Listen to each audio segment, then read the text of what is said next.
Assalamualaikum warahmatullahi wabarakatuh. Perkenalkan, nama saya Salila Ladarasi Dwi Restu Astia dari kelas A, NPM 18/10.012. Di sini saya akan mempresentasikan tentang perbandingan hukum perdata.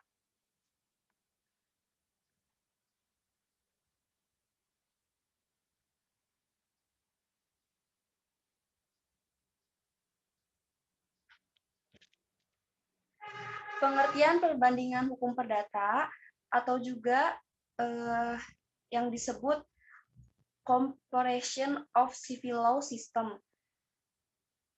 merupakan salah satu mata kuliah yang sangat penting yang diajarkan pada Fakultas Hukum di seluruh Indonesia. Karena mata kuliah ini mengkaji dan menganalisis perbedaan dan persamaan sistem hukum, terutama sistem hukum perdata yang berlaku di dunia. Objek kajian perbandingan hukum perdata menyajikan objek hukum komparatif. Hukum komparatif adalah sebuah aktivitas intelektual dengan hukum sebagai objeknya dan perbandingan sebagai prosesnya. Hukum komparatif dapat digunakan untuk menggambarkan studi sistematik mengenai tradisi hukum dan peraturan hukum tertentu yang berbasis komparatif. Untuk bisa dikatakan sebagai bidang komparatif, sesungguhnya ia juga membutuhkan perbandingan dua atau lebih sistem hukum atau dua atau lebih tradisi hukum atau aspek-aspek yang terseleksi, institusi atau cabang-cabang dari dua atau lebih sistem hukum. Subekti menyajikan maksud dan tujuan mempelajari perbandingan hukum. Ia mengemukakan bahwa mempelajari perbandingan hukum tidak semata-mata ingin mengetahui perbedaan-perbedaan itu, tetapi yang penting adalah untuk mengetahui sebab-sebab adanya perbedaan-perbedaan tersebut. Untuk itu, kita harus mengetahui latar belakang dari peraturan hukum yang kita jumpai. Juga, kita akan melihat adanya persamaan-persamaan mengenai berbagai hal dan sistem hukum mana saja, karena rasa hukum ada dan keadilan mengenai hal-hal itu di mana-mana adalah sama. Ada 3 maksud dan tujuan mempelajari perbandingan hukum menurut Subekti, yang meliputi mengetahui perbedaan-perbedaan sistem hukum, latar belakang dari sistem hukum itu, dan sebab-sebab adanya persamaan-persamaannya. Selanjutnya, sumber-sumber hukum perbandingan hukum perdata di Indonesia. Sumber-sumber hukum dapat dibedakan menjadi 2 macam, yaitu sumber hukum material dan sumber hukum formil. Sumber hukum material ialah tempat dari mana materi hukum itu diambil. Sumber hukum material ini merupakan faktor yang membantu pembentukan hukum.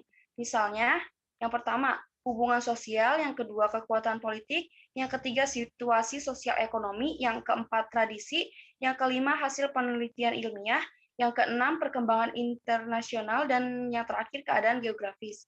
Sumber hukum formil merupakan tempat memperoleh kekuatan hukum. Ini berkaitan dengan bentuk atau cara menyebabkan peraturan hukum formil itu berlaku, yang diakui untuk umum sebagai hukum formil, yaitu yang pertama undang-undang, yang kedua perjanjian antar negara, yang ketiga jurisprudensi, dan yang terakhir kebiasaan. Ini merupakan contoh perbedaan dan persamaan kontrak antara sistem hukum Amerika, Inggris, Rusia, dan Indonesia. Next.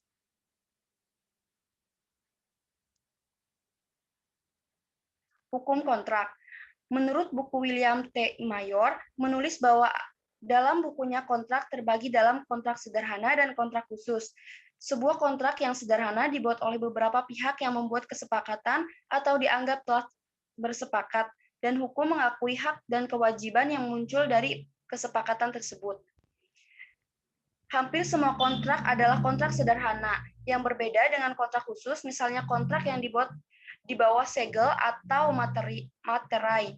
Syarat-syarat atau elemen-elemen penting dalam setiap kontrak sederhana meliputi yang pertama kesepakatan, yang kedua niat, yang ketiga konsiderasi. Pelanggaran kontrak ketika salah satu pihak mengabaikan atau menolak mematuhi salah satu kewajiban kontrak, maka terjadilah pelanggaran kontrak. Pelanggaran oleh salah satu pihak memberikan hak gugat atau memperkarakan diperkarakan kepada pihak lain. Perbaikan yang lazim bagi pelanggaran kontrak adalah ganti rugi, yaitu pemberian sejumlah uang kepada pihak yang dirugikan setara dengan posisi yang akan didapatkannya seandainya tidak terjadi pelanggaran kontrak. Jumlah ini tentu saja dibayar oleh pihak pelanggar kontrak sesuai dengan besaran yang diputuskan di pengadilan. Kontrak khusus, butir-butir kontrak dituangkan dalam sebuah dokumen yang kemudian ditandatangani, diberi materai, dan diberikan kepada masing-masing pihak. Ini adalah formalitas yang paling lazim dalam pembuatan kontrak yang dikenal dalam hukum Inggris. Perbedaan praktis terpenting adalah antara kontrak sederhana dengan kontrak khusus adalah batas waktu kontrak, yaitu 6 tahun untuk kontrak sederhana dan 12 tahun untuk kontrak khusus. Batas waktu kontrak adalah jangka waktu ketika gugatan terhadap pelanggaran kontrak dapat diajukan. Kontrak sederhana. Sebuah kontrak dibuat oleh beberapa pihak yang membuat kesepakatan atau dianggap telah bersepakat, dan hukum mengakui hak dan kewajiban yang muncul dari kesepakatan tersebut. Hampir semua kontrak adalah kontrak sederhana yang berbeda dengan kontrak khusus, misalnya kontrak yang dibuat di bawah segel atau materai. Setiap kajian umum tentang hukum kontrak biasanya dan hampir seluruhnya terkait dengan kontrak umum. Hal-hal yang mempengaruhi keabsahan kontrak. Keabsahan kontrak, sebuah kontrak bisa jadi cacat dalam salah satu situasi berikut. Yang pertama, kala mana elemen kesepakatan cacat atau rusak. Yang kedua, kala mana salah satu lebih pihak yang berkontrak tidak memiliki kapasitas penuh untuk mengikat kontrak. Yang ketiga, kala mana kontrak tersebut ilegal. Yang keempat, kala mana kontrak itu sebagian atau keseluruhan batal menurut hukum perdata. Yang terakhir, kala mana kontrak itu adalah termasuk dalam kategori yang membutuhkan sejumlah formalitas. Selanjutnya, asas-asas hukum kontrak. Yang pertama ada asas konsensualisme, yang kedua ada asas kebebasan berkontrak, yang ketiga ada asas mengikat kontrak, yang terakhir ada asas itikat baik. Syarat sahnya kontrak. Sebagaimana diatur dalam pasal 1320 BW, yaitu sepakat mereka yang mengikat dirinya. Yang kedua, kecakapan untuk membuat suatu perikatan. Yang ketiga, suatu hal tertentu, dan yang terakhir, suatu sebab yang halal. Unsur-unsur kontrak. Yang pertama ada unsur esensiali, yang ketiga ada unsur naturali, dan yang terakhir ada unsur aksidentalia.